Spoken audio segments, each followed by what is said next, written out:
we've been here before, and we are taking the necessary steps going into the next fiscal year. For the capital improvement program, the total is $119.6 million. I've highlighted that we increased our debt service, but we took that from one time. And for the debt service, if we were to keep the planned $50 million in projects that we're planning fiscal year 26, our debt service would have increased by $4 million in this fiscal year. And total in a span of 5 years would have been $19 million. So those were some of the decisions that we made in removing the $50 million in projects to just focus on the essential and mandatory projects.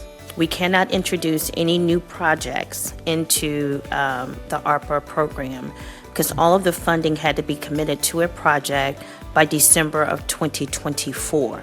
And all of the funds have to be expended by December 2026. So if there are some leftover funding and there is a project that is already in, but we can expand it, then we'll look at trying to expand that program because we can't introduce new programs. What we notice is that some organizations that may not have received funding at all, in option one, will now receive funding.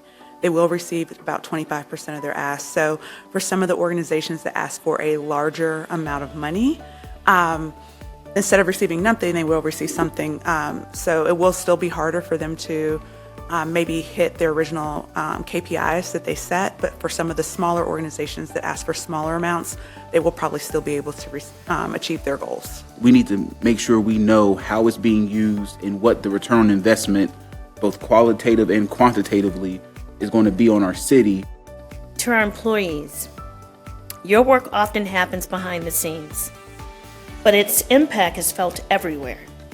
In safe streets, clean water, responsive services, and community people are proud to call home.